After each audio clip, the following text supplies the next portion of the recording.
This is the Independence Blue Cross Monday Night Kickoff Show, a weekly broadcast that breaks down each Eagles game better than anyone else. The Independence Blue Cross Monday Night Kickoff Show is broadcasting live from the Great American Pub in Conshohocken and is heard on both 1490 WBCB and 107.3 FM and is brought to you by SEPTA, Fogo de Chão, the Great American Pub, Independence Blue Cross, and Grand Cafe L'Aquila. We now go live to the Great American Pub in Conshohocken for the Independence Blue Cross Monday Night Kickoff Show. Now, here are your hosts, Paul Domowitch and Paul Jolovitz. And welcome, everybody, to the Independence Blue Cross Monday Night Kickoff Show right here on 1490 WBCB and 107.3 FM. There's a little bit of a football game later tonight. The Eagles and the Seahawks. This is our preview of that. Our little pregame show here with Paul Domowitch, my co-host. Damo, looking forward to it. You revved up tonight? I sure am. All right, and we have a great guest tonight. He is he's a legend in Philadelphia. He wrote a play called Tommy and Me that's great. He's in the writer's wing of the Professional Football Hall of Fame. He does documentaries and everything else about town. Worked at my radio station, WIP, for many years. We can introduce him more, but we only got an hour. Welcome, Mr. Ray Didinger. How are you, buddy? I'm very good, Paul. How are you doing? Very well. I'd like to start the show, Ray, with something kind of offbeat. I'd like you to explain to everybody. I was watching a show last night. It'll become apparent what show I was watching in a second. When I was introduced to a name that I forgot from the past, and that name is Smiley Creswell. Please explain how Smiley Creswell fits into the Ray Didinger portfolio in the last couple of years. Well, Smiley Creswell was the last player to wear number 92 before Reggie White. You wore it for a year, right? Wore it for maybe a year. I'm not even 100% sure of that. But when Reggie first signed with the Eagles and first played with the Eagles, he wore number 91 because Smiley Creswell was wearing 92. And what you're referring to is something I said in the show, the 30 for 30, that is right now running on ESPN, called The Minister of Defense. It's just a great 2-hour show about Reggie and about his career and about his life. And they interviewed me for it, and I made the point that, when you go to Lincoln Financial Field now and you see that number 92 hanging in the rafters, it's not been retired for Smiley Creswell. It's been retired for Reggie White. Dominic, you remember almost everything. Did you remember Smiley Creswell? I do not. I remember Reggie White.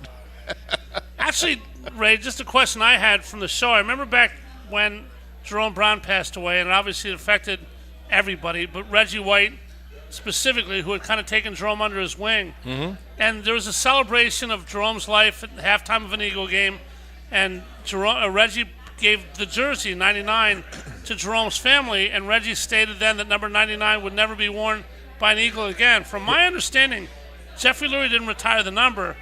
Reggie White basically pro forma retired it.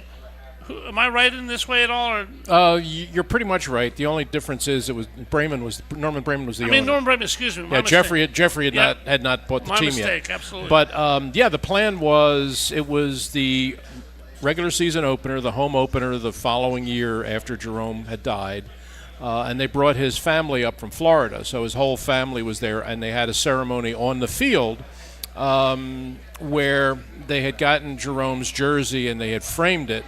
And they were the idea was that Reggie would just present it to the family, that they could keep it.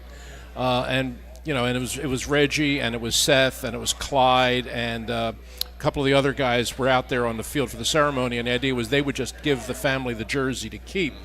But Reggie, with 60,000 people in the stands, Reggie took it upon himself to retire number 99. And nobody's worn it since, correct? And nobody's worn it since, nor will anybody wear it. That was not the plan. The plan was just to gift it to the family. Yeah. But Reggie, just seized the moment, as it were, and retired the jersey. Great stuff. And we'll hopefully be talking about a lot of great stuff this hour. Damo, Sean Desai doesn't wear a number, so you can't retire his number, even though his number might have been retired last week.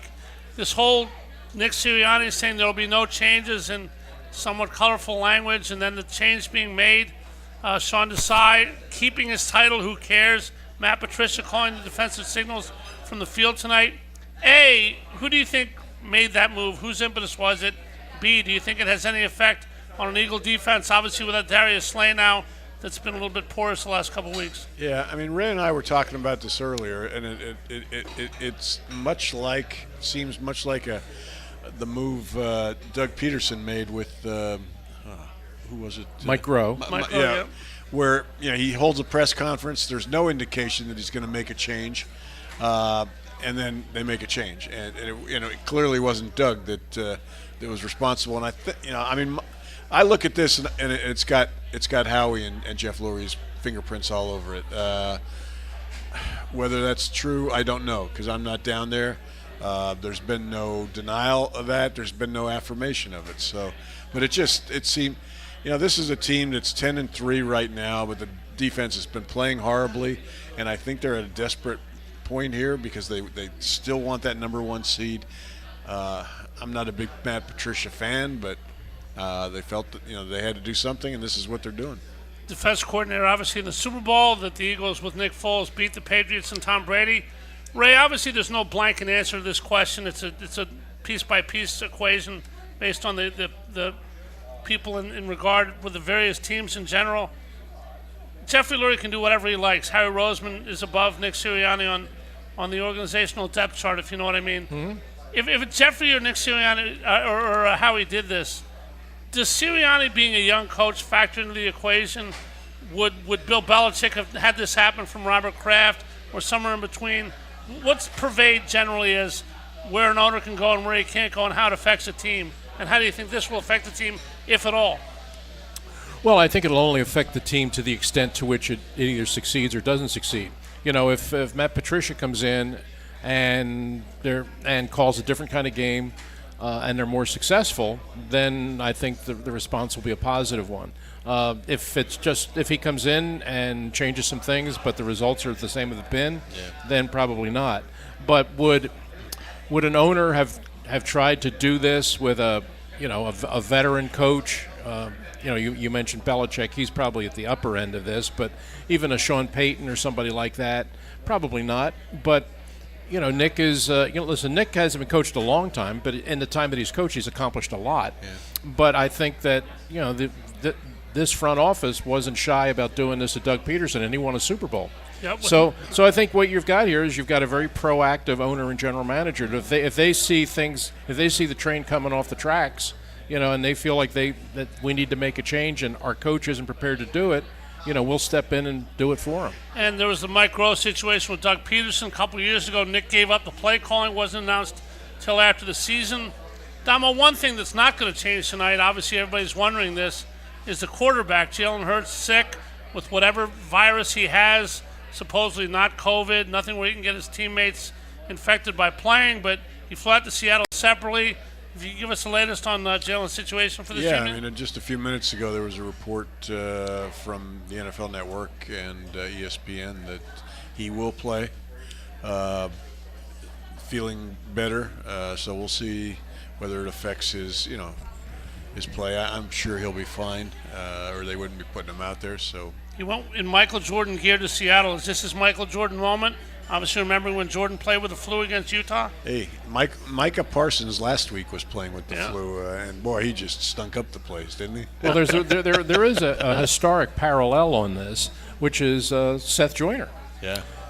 The best game Seth Joyner ever played, and he will tell you this, was on a Monday night on the road, Eagles, Houston Oilers, down in the Astrodome. I remember that game. And Seth had 100, depending on who you talk to, 102 or 103 fever. Didn't feel well. Yeah. Had been really sick. I mean, really sick for 2 or 3 days, and was determined he was going to play. So they gave him a lot of IVs, tried to make sure he wasn't going to get dehydrated, and he went out and played that game that night at the Astrodome, and just was lights out. I mean, sacks, interceptions, forced fumbles, fumble recoveries, and it was.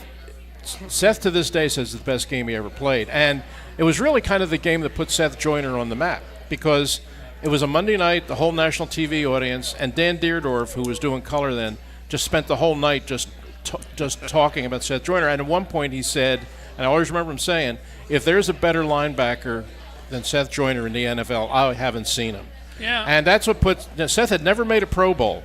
up to then. He made the Pro Bowl that year, and then he began going back every year. And so he was really sick, and it was a Monday night game on the road, and he played his best game. So maybe you'll see the same thing with Jalen Hurts tonight. That's awesome. In fact, Seth is one of many ex-Eagles and characters in the play, basically, who were in this Minister of Defense documentary. If you want to watch it on ESPN, make sure you do. Maybe not tonight, maybe after the game, but it's a fantastic documentary. Obviously, that a story about Seth Joyner's linebacking career. He was here earlier this year. Terrific, Damo. One thing about tonight, before we get into the game itself, I know we're overdoing this, but it is tonight, and it's the first Monday night game that's ever been flexed in the NFL. You had the Patriots and the Chiefs yesterday playing in New England. You can make a legitimate case that the NFL thrust a middle finger to the fans of 4 teams this weekend. Middle of holiday season, you got all your arrangements, flight, game, whatever. And the Eagles game got flexed tonight. For sure it'll be higher rated than a Patriots-Chiefs game, but I know the NFL contractually can do this, but was this a move the NFL should have made? No, but it's not surprising that they did make it. They're not reluctant to do things that are going to help them make more money. They were very close to being willing to flex the Thursday night game.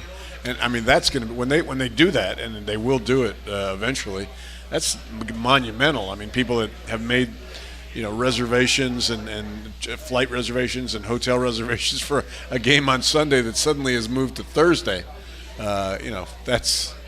But the NFL does not care about any of that. They care about the bottom line and making as much money as they can, and they'll do whatever it takes. It's really bad. I think it's really, really bad. But the league, they don't care. No. But I mean, it's terribly unfair to the people that have bought tickets and paid for flights, and you're going to try and change your flights at this time of the year in the holiday season. Absolutely. You know how much you're going to get the penalties going to be on that? A lot. And you think Roger Goodell and the boys on Park Avenue are going to recompensate any of the people for that? No. Ray, you've had a long career in the NFL. You've been lunch, dinner with many people. Have you ever been to lunch or dinner with an NFL owner or team executive who asked you to pay because they couldn't afford it based on the money just drying up in the NFL these days? That hasn't happened, no. No, shocking. But it's all, Paul said it, and it's true. I mean, it's all about the money with these guys. I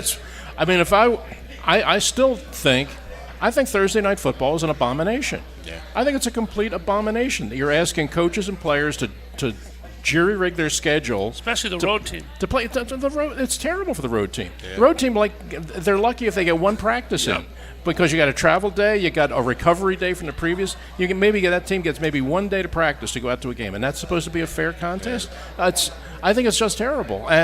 But they saw a way, and there was a time if you had a commissioner like Pete Rozelle who functioned as a true commissioner, and they had come to him and had this, hey, Pete, we have this idea. We're going to play Thursday night. We're going to play a game every Thursday night. Pete Rozelle. Get out of here with that. We're not. What are you, crazy? We're going to play Thursday night football? No, we're not doing it. That's what a real commissioner would do. Sure. Okay, but unfortunately, you don't have a real commissioner. You have Roger Goodell. And now, we've got a Black Friday game after 3 games on Thanksgiving. Yep. This past week we had 3 games on Saturday. 3 more this week. Yeah. So I mean, they'll put them wherever they think they're going to make the most money.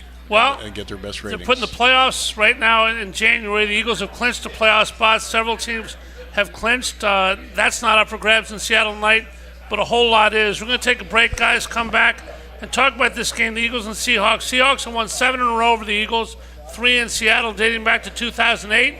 But then again, Russell Wilson wasn't the quarterback at that point, or was the quarterback for most of those.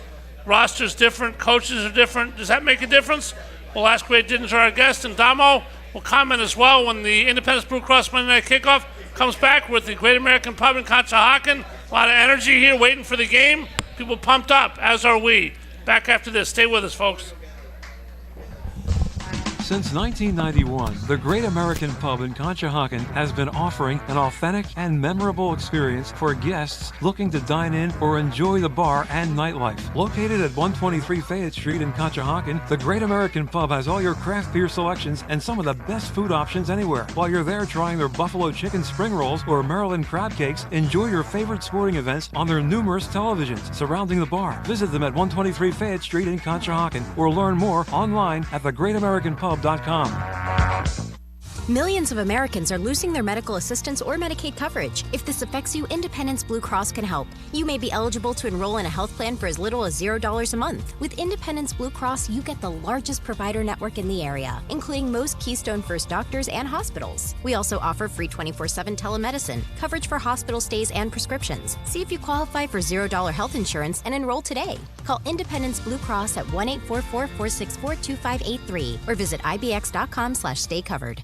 A truly unique dining experience awaits you at Fogo de Chão. Fogo de Chão awes patrons with their history and tradition of authentic Brazilian steakhouse, offering many cuts of decadent fire-roasted meats prepared over an open fire and served tableside by trained gaucho chefs. Fogo de Chão, 1337 Chestnut Street in Center City, Philadelphia. For reservations, go to www.fogo.com or call 215-636-9700. The cooler weather has its pest problems such as spiders, bed bugs, roaches, and mice. These problems can be fixed easily and inexpensively with termite proofing and pest control. Call now at 215-639-5455. That's 215-639-5455 for termite proofing and pest control of the Delaware Valley.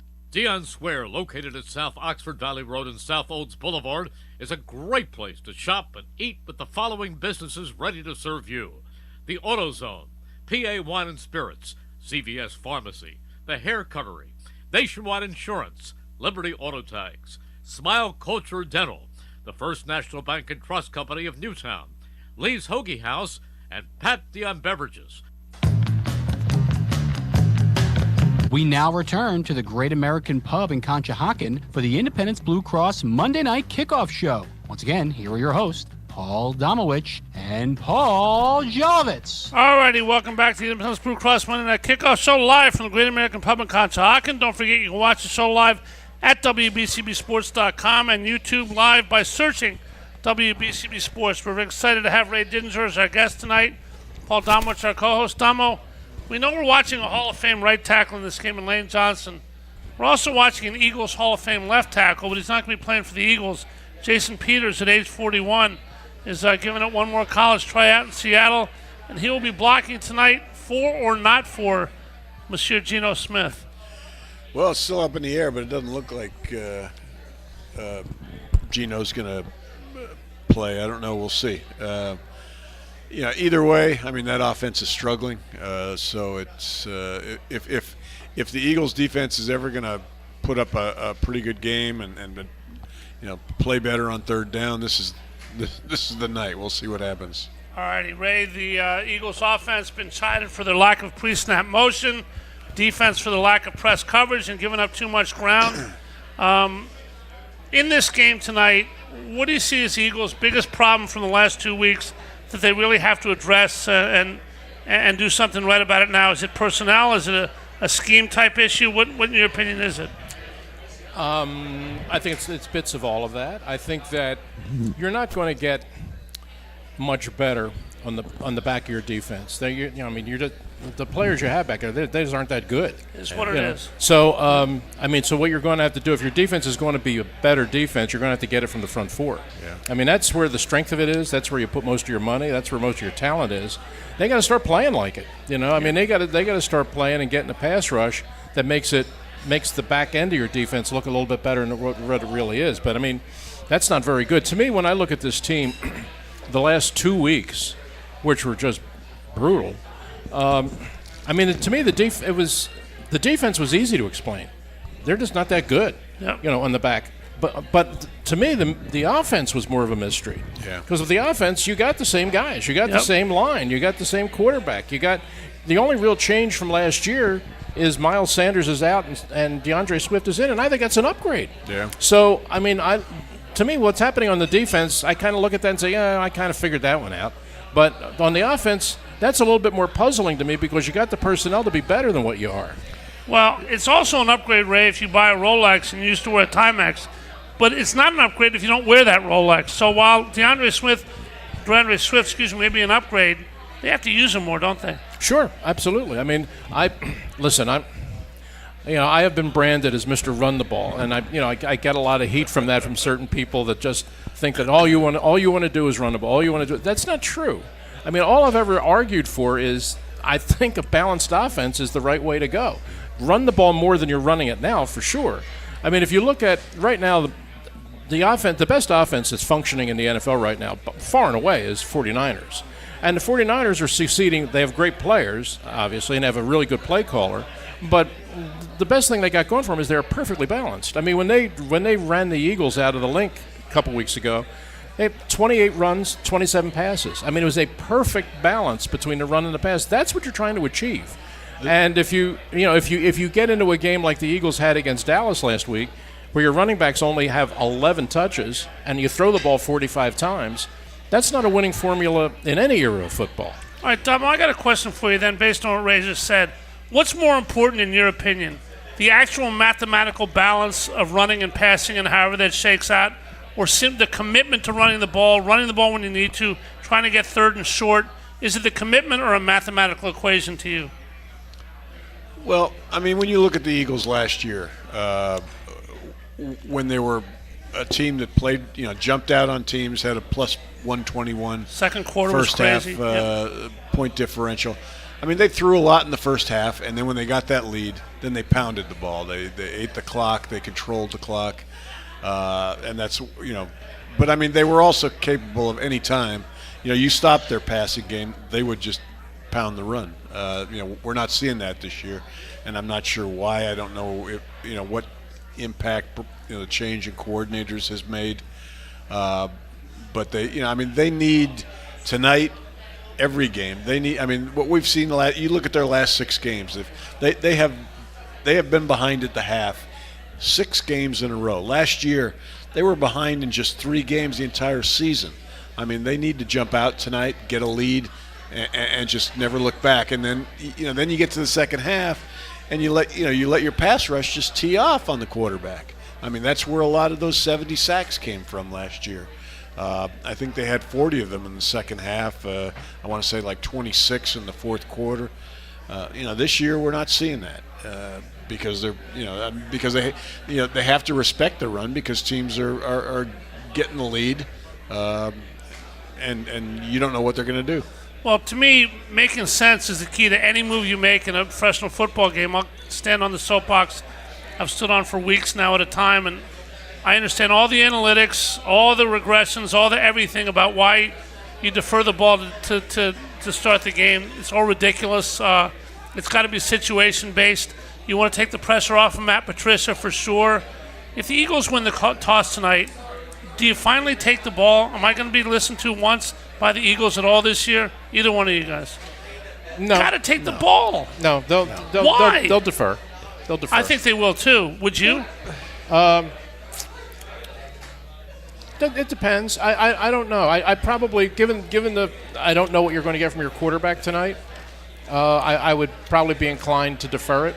I don't know if he's not 100%, then I don't know that handing him the ball to start the game is a winning proposition. That's fair. I've told this guy, I've showed him the numbers until last week. They don't matter. 9 games in a row, they did not allow points to an opponent on their first possession, and he still will not. Because I think a quick touchdown sets the tone, gives you momentum. But if you don't score a quick touchdown, well, if you don't, you never know what you can do. That's why you play the game. If you hold a team, if you make a team go 3 and out, I mean, how much time have you eaten up that it just destroys your offensive momentum? I just think you make a statement by taking the ball, ramming it down a team's throat, and saying, "Touche." Now you guys come. Look what Dallas did to the Eagles last week. Rammed it down their throat. That's what I want the Eagles to do, but obviously it's a question. It's not going to decide the game or not. There's many things other than that will play into it. Well, one thing I think you have to be – I hear what you're saying, and you're not alone in saying it, but if you look across the league, teams score a lot more often with the second half kickoff than they do the first half kickoff. That first possession to start the second half has all across the league, regardless of good teams, bad teams, in between teams get a lot more production out of that possession than they do the opening possession. 100% agree with you, but I think given this team's paradigm of falling behind, being on the road, the whole thing momentum, I think tonight... But that first possession is not why they're falling behind. It's not why they're falling behind, but it could help. I mean, I don't think analytics tell the story of the world. I think that common sense overrules analytics many, many times, Tomo. You know that I don't give a bleep about numbers in many cases, and this is one of them. But another non-numerical situation, guys, and there's no way to quantify this, pre-snap motion rate. Nick Sirianni talked about this week. Eagles not really fooling anybody with pre-snap motion like a lot of teams use. Right. Supposedly making it easy for defenses to man up and whatever they like. How much do you feel the pre-snap motion plays into whatever the Eagles may be trying to accomplish? I think it's an issue. I've thought it all along. They are, when you compare their offense to other offenses in the NFL, they are a very flat-footed offense. And I mean, startlingly so. And when you watch other games and then you watch the Eagles, it's like, wait a minute, nobody's moving. I think last year when they were RPOing a lot, that substituted for the motion. I mean, the RPO influence created a lot of that other stuff because Hurts was this dynamic kind of player that nobody knew quite what he was going to do with the football. It opened some things up. It created some of the same sort of dynamic that pre-snap motion would, but they got it out of the RPO. Well, this year, other teams have had a whole year to study that offense, so they play it much better. Defenses are much more attuned to that. The RPO hasn't been as effective. I think Hurts has not been as healthy or as good at it. Yeah. So now that the RPO thing has sort of, I don't want to say it's left the offense, but it's not as effective in the offense. Now, when you have that and you combine that with no motion, then all of a sudden you look like a very static offense in a very motion-filled NFL. I think that's a big part of it. Damo, tonight we're going to see the Seahawks, obviously. And the Eagles have a guy played for the Seahawks, Rashad Penny, who has been the $3 bill for the Eagles this year. If DeAndre Swift either doesn't bring it or if they want to use him as a change-up, sometimes the guy against his ex is a formula for success. Do you think we'll see Rashad Penny tonight at all? My guess is no, unless they're being sentimental and want to, activate him. But they're not going to activate 4 running backs. It's true. Boston Scott has been effective in his role. Rashad Penny, one of the reasons he's not playing is because of the tush push. I mean, they already have somebody that can get the short yardage. It's their quarterback. It has surprised me. I thought if he was healthy, this was a guy that could be a real difference maker for them this year. And they obviously have, I'm not at practice. I don't know what he's doing that's not, not impressing them. But that's the way it's going to be, and it doesn't look like he's going to play much. All right, guys, we have a new cornerback tonight. Keely Ringo starting. Didn't have the greatest week last week with Slay out. Keely Ringo starting, and Ray, motion on offense can be equated to press coverage on defense, although they have nothing to do with each other. The Eagles, you heard a couple weeks ago, Deebo Samuel a couple times checked himself on a play and just said to Brock Purdy, throw it to me. They're 13 yards off me. It's 3rd and 1. Is this a fundamental flaw? Is this one of the reasons Sean Desai is upstairs tonight? And what can the Eagles do about this? They don't have the greatest cornerbacks in the world. They don't have man-to-man lockdown guys. But you can't give half the field up, can you? No, I don't think so. I'm really not surprised, nor am I troubled by the fact that they took the card away from Desai. I think it's an issue. I think you needed a new approach, and I understand that he was playing with personnel that wasn't very great, and it sort of puts you in a tough spot if you're the coordinator. Because what do you really have confidence in? What kind of coverage do you really have confidence in? Tell me what these guys play well. Tell me, what is it? What is their strength? I can't find one. So if that's the case, then as a defensive coordinator, okay, where do I go now? And I think that Ringo is a guy who, when I watched him play at Georgia, he's got everything. I mean, he's got size, he's got He's got speed. He can run. He can hit. But he makes mistakes. He gets he gambles when he shouldn't gamble.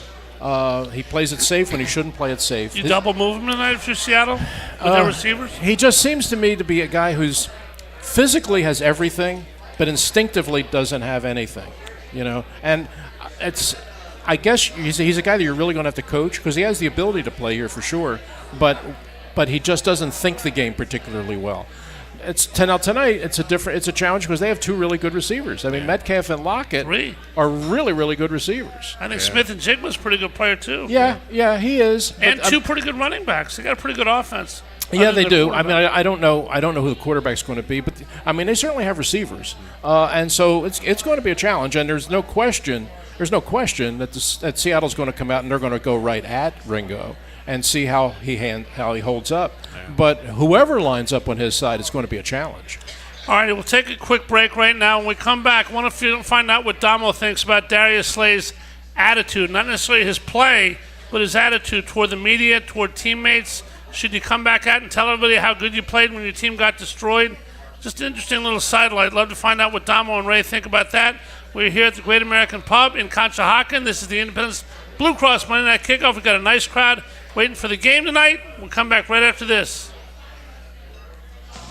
Since 1991, the Great American Pub in Conshohocken has been offering an authentic and memorable experience for guests looking to dine in or enjoy the bar and nightlife. Located at 123 Fayette Street in Conshohocken, the Great American Pub has all your craft beer selections and some of the best food options anywhere. While you're there trying their buffalo chicken spring rolls or Maryland crab cakes, enjoy your favorite sporting events on their numerous televisions surrounding the bar. Visit them at 123 Fayette Street in Conshohocken or learn more online at thegreatamericanpub.com.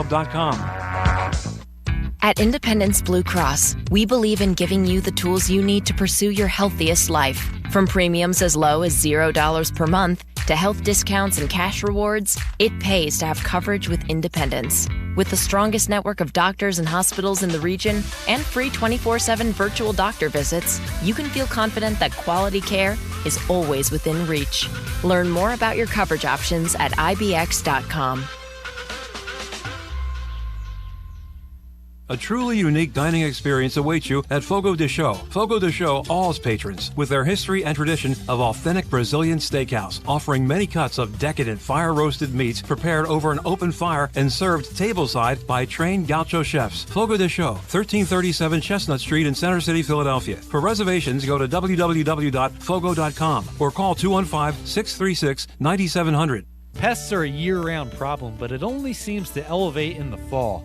Thankfully, termite proofing and pest control can help you out. TPPC will help you get rid of household pests like spiders, bed bugs, roaches, and mice. TPPC only uses EPA-approved material applied by licensed technicians. Call them today at 215-639-5455. Again, that number, 215-639-5455 for termite proofing and pest control of the Delaware Valley.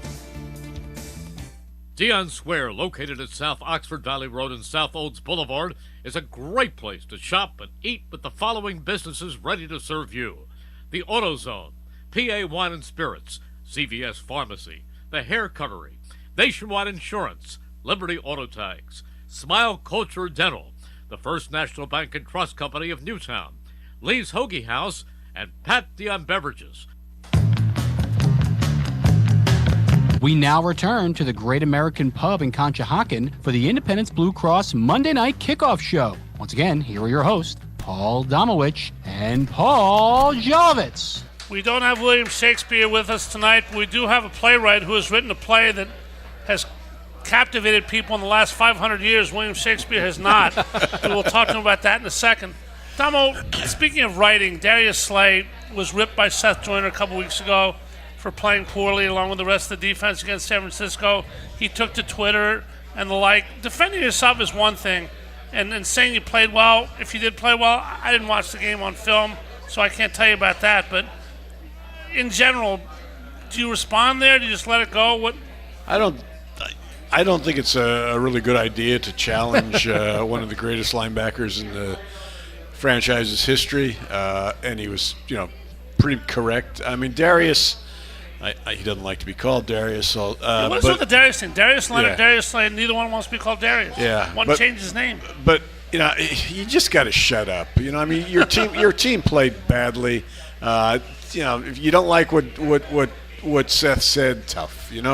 And then he made things worse, I thought, by suggesting he talked about why because Seth made a reference to their horrible tackling, and he was suggesting and so Slay said something to the effect that we don't we're not going to tackle like they used to back then with using the head. I got kids I want to play with when I'm Right. And he's right, but you don't say that. It just doesn't sound good after a bad loss to suggest that you didn't do everything you could to stop people. Yep. So he just that's my take on him. And Ray, just leveraging off that again, there's a cornerback for Pittsburgh, a seventh-year cornerback, Kazee, that was suspended for the year yesterday by the NFL for excessive use of the head and tackling a specific play with the Colts yesterday. Was that something above and beyond what we've seen? Is the NFL deciding to use him as an example, getting serious? How do you see that? Yeah, I think the league has been now. This isn't like a new development. I mean, they have tried. They've been trying over the last few years to take those kind of hits out of the game. I certainly can't say it's a bad idea. I mean, anybody that's paid even a little bit of attention knows about the CTE thing, which is very real. I mean, I lived it with Tommy McDonald the last 3 years of his life. And Frank Wycheck just last week. And Frank Wycheck. Yeah. I mean, it's and people don't unless you have seen CTE up close and seen what it can do to people's lives and do to their families. Yeah. Anytime somebody wants to try to improve player safety or try to do something to make it a safer game for the players, I'm all in favor of it. In fact, I think there are a lot of times I see stuff that happens during games that I wish they would call it tighter, to be honest with you, because it's a real issue, and I'm when it comes down to the idea of player safety, I'm 100% in favor of it. Yeah, I mean, absolutely. I mean, the league. I'm glad to see that they're expanding this to not only paying attention and cracking down on hits on quarterbacks, but other positions as well. I mean, that was everybody saw that one yesterday. I mean, you just if you're gonna suspend a security chief for breaking up a fight on the sidelines for I'm glad they came down on that. for the regular season. You can't have that in the NFL. No, but what I'm saying is is ridiculous. This Dom thing is absolutely insane, Ray. Find the security chief that's the nicest guy in the world that everybody knows is a wonderful, helpful guy who might have said one word or touched somebody with one finger. Can we go over the top further on this one? Well, they're trying to make a point, and they don't want anybody else that's a civilian on the sideline to do what he did and get involved in an altercation. They'd rather, if you got a player who hits a guy late, they'd rather just slap a fine on him and go that way. All right. Well, before we get to the Ray Shakespeare part of our program, which we will get to, one guy playing the second week with the Eagles played 6 years in not Shane Steichen's system, but in Indianapolis for Shane Steichen's team. He was waived, guys. I think people sometimes miss they waived him. The Colts must have not liked something with his back recovery. Personally, haven't heard anything out of the Colts camp. Obviously, a couple teams wanted to sign him. Dallas, Eagles pick up Shaq Leonard, formerly Darius Leonard. Is the second week the charm? Is he going to learn the system by this point? Is he physically okay if he can? What do you expect out of Shaq Leonard tonight and the rest of the year, Ray? Not a lot. I mean, I think that he was a couple of years ago. I mean, he was a legit Pro Bowl player. I mean, he was one of the better off-ball linebackers that you had in the league. But he's had 2 back surgeries, and he just doesn't have that range anymore. I mean, he's still got the frame. I mean, but he can't. He doesn't cover the same amount of ground. He's not going to make the same number of plays. And you're bringing him in mid-season where he's got to try and learn a new defense, and now under a new defensive coordinator, which won't help either. But look, it's a Band-Aid. It's a Band-Aid, but at this point, I would prefer a tourniquet But at this point, if he's a Band-Aid, I'll settle for the Band-Aid. All right, guys, either one of you can chime in on this one if you like. The Eagles, obviously the back seven, they're a little bit challenged with. But the line, they pay the money, they pay on the cap. Obviously they lost Hargraves last year to San Francisco. But these four guys and some of their replacements, the defensive line, really not doing what they need to do the last couple of weeks. They got the name, but they don't have the game right now, and then they can bring it back. Jalen Carter scored a touchdown last week, obviously. Domo, the Eagles are last in third down sacks in the NFL. They haven't done much in any situation the last couple of weeks. The one area of the team that doesn't need to wake up needs to wake up, don't they? Yeah. I mean, Josh Sweat's quote last week I thought was perfect and said volumes, where he was talking about the fact that they're not helping each other. And you're seeing that with quarterbacks that are breaking containment so easily and extending plays. You saw it with Prescott. You saw it even with Purdy. And that's because they're not rushing as a unit.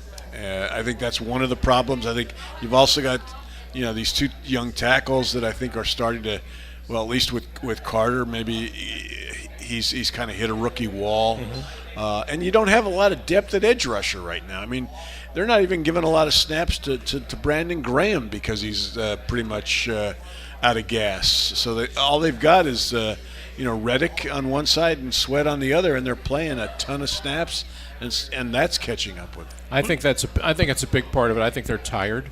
You always talk about how young players, rookie players, second-year players, at this point in the season, you've played a lot of football, and they just start to wear down. And especially, at Georgia, one of the things about both Carter and Davis is if you looked at their snap counts, they didn't play a lot of snaps. Especially Davis. Because they had so many good players. Yeah. So they didn't have to play a ton of snaps in a shorter season.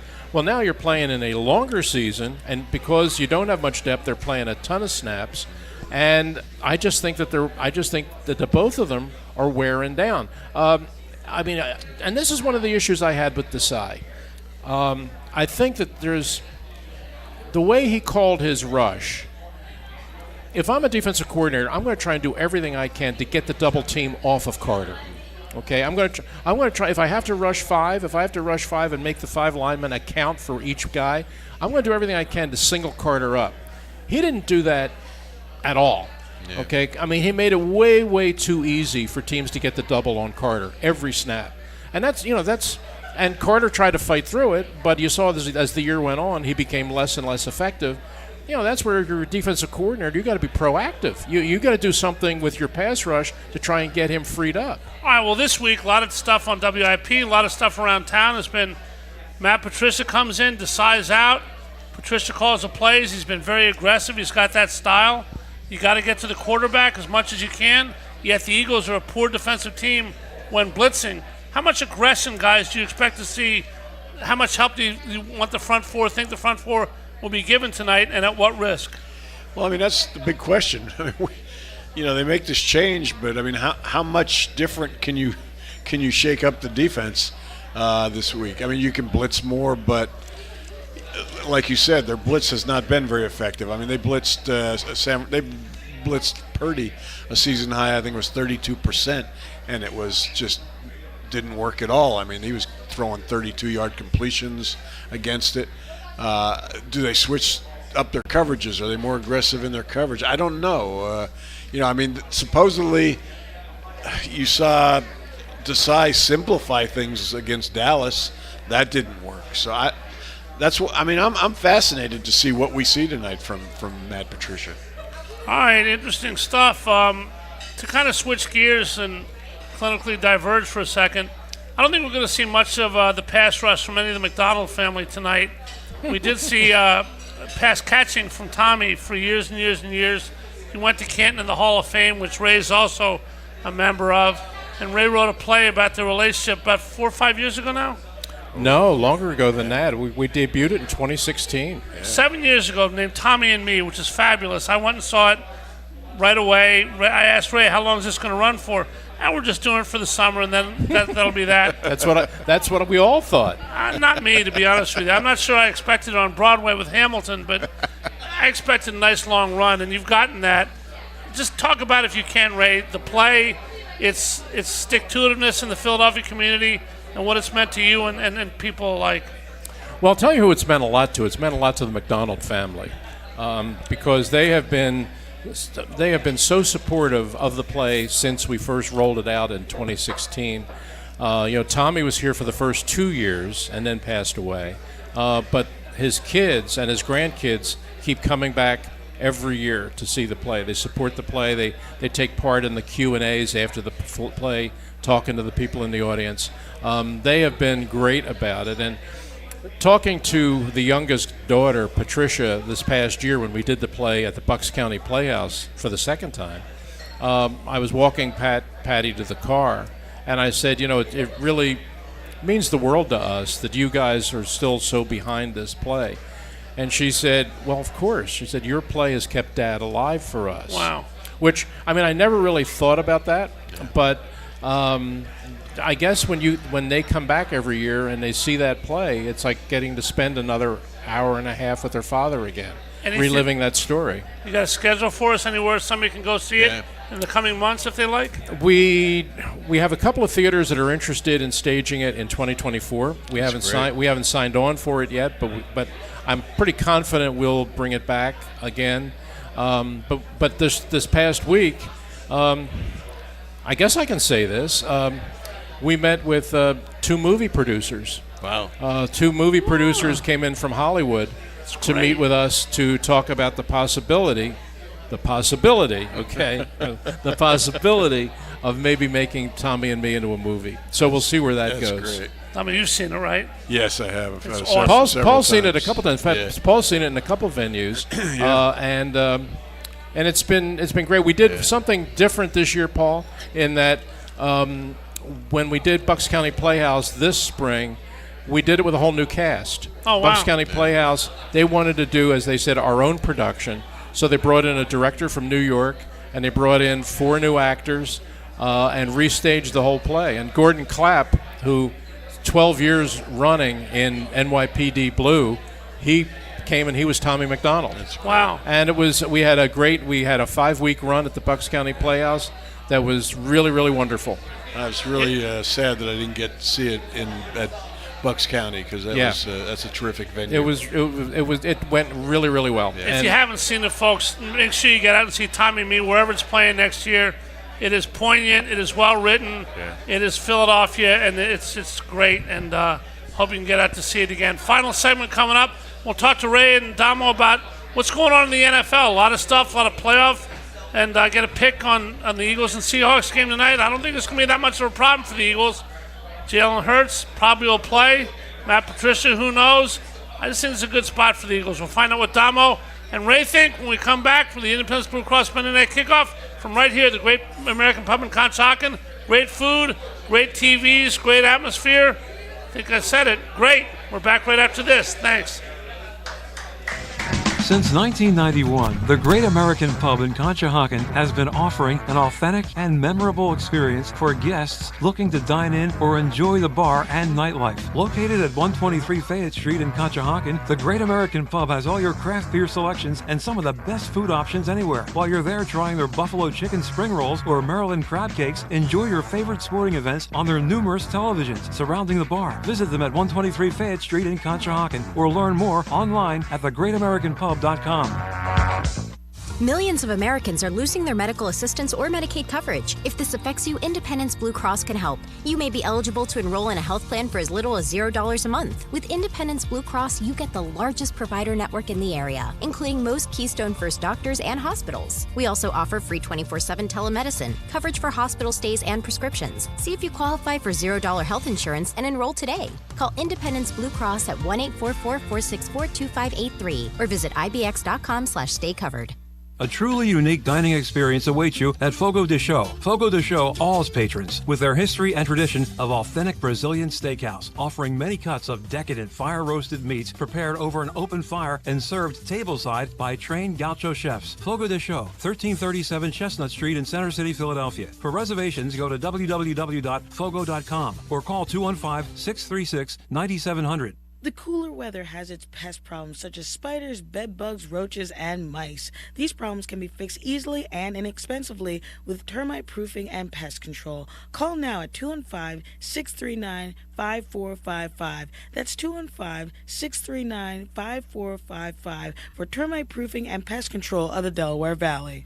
Dion Square, located at South Oxford Valley Road and South Olds Boulevard, is a great place to shop and eat with the following businesses ready to serve you: the AutoZone, PA Wine and Spirits, CVS Pharmacy, the Hair Cuttery, Nationwide Insurance, Liberty Auto Tags, Smile Culture Dental, the First National Bank and Trust Company of Newtown, Lee's Hoagie House, and Pat Dion Beverages.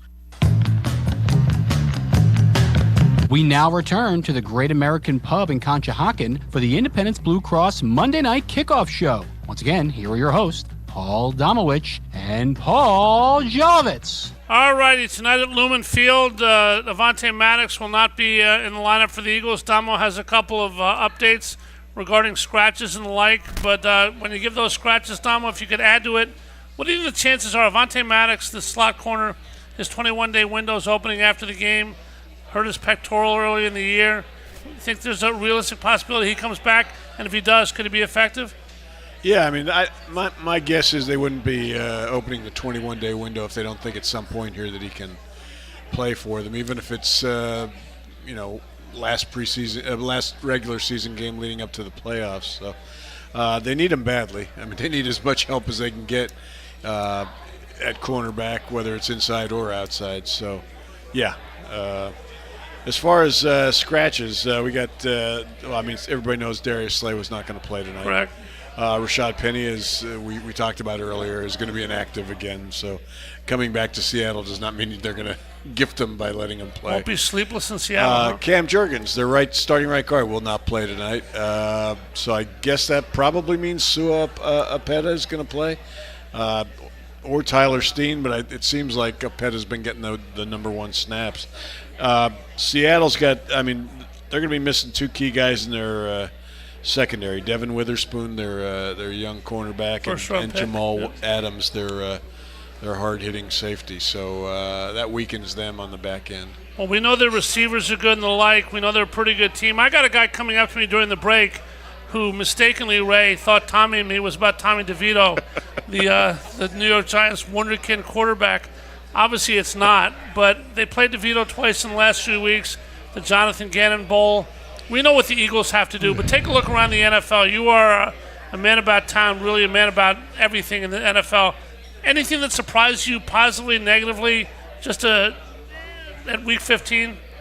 Oh, Week 15? No, about anything that's going on in the NFL, whether long-term, short-term.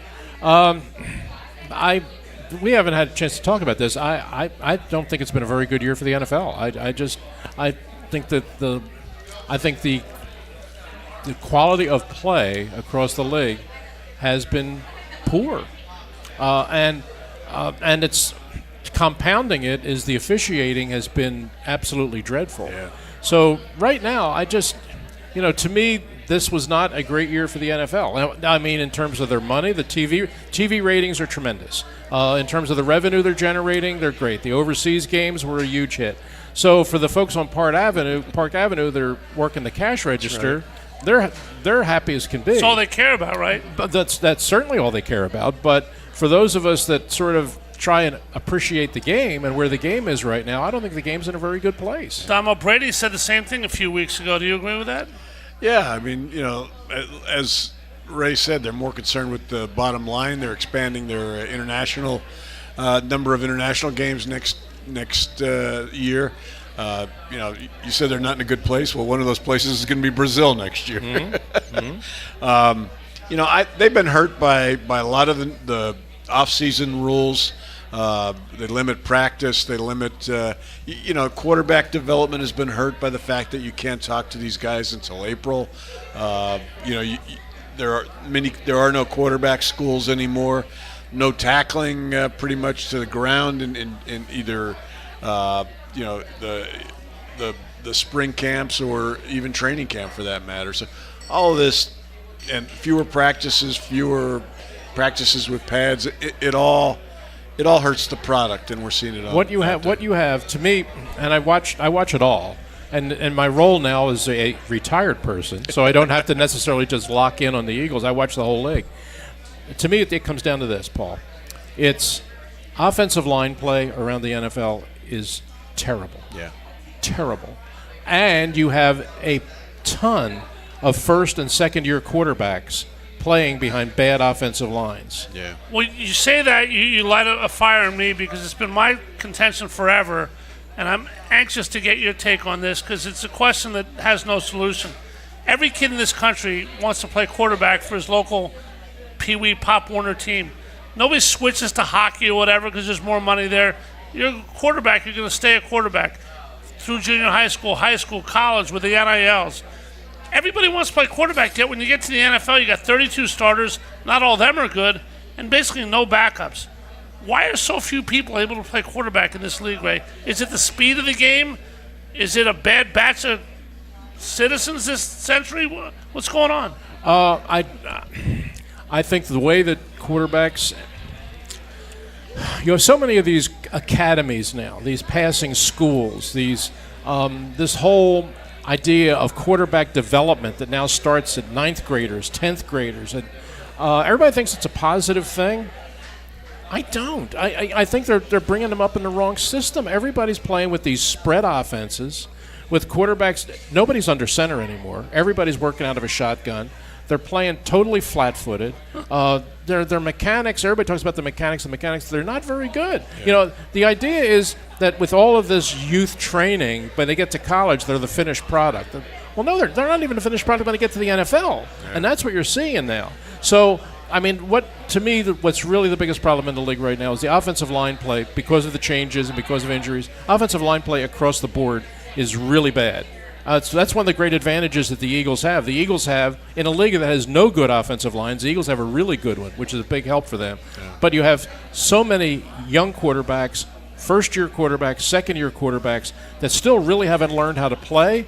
And in most cases, they're playing behind bad offensive lines, and you're going to get bad football. We only got about a minute and a half, Dom. I'll say that. Yeah, I mean, I did a story for the 33rd team this week on Bryce Young and his struggles with Carolina.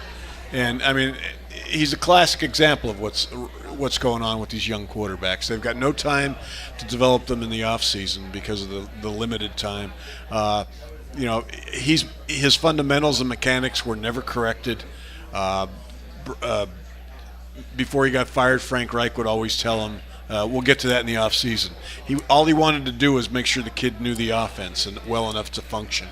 And so he's going to go through an entire season here and just get worse with everything mechanically about his game. And his line's horrible. Yeah, and he learned an offense, and now because of the fact that they go through coaches left and right, he's going to be learning adjusting to a new coaching staff and a new offense for next season. Ray, we only got a quick second, but how long do you generally, obviously each situation is individual, but how long do you give a young quarterback to make a move, let's say, toward respectability in the NFL before you tend to give up on him? If there's a general amount, 1 year, 2 years, 3 years, depending on coaching and obviously systems and everything else? Yeah, I think after 2 years, you should be able to have a determination of, yeah, this guy has a future, or no, probably not. I think the first year they're just trying to figure it out.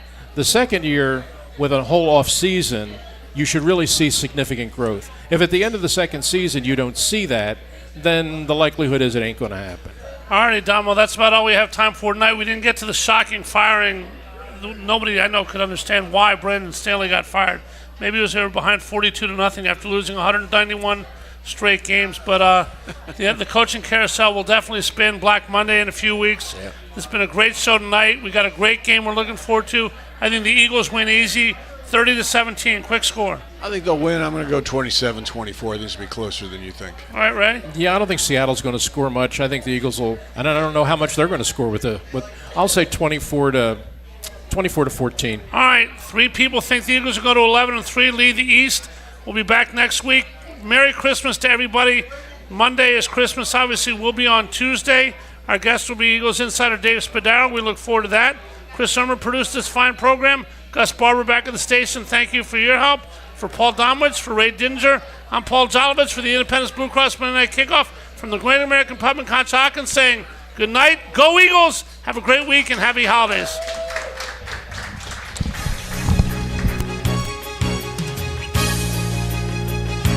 You're listening to 1490 WBCB, Levittown, Fairless Hills, Trenton, and now heard as well on FM at 107.3 FM, W297CL, Levittown.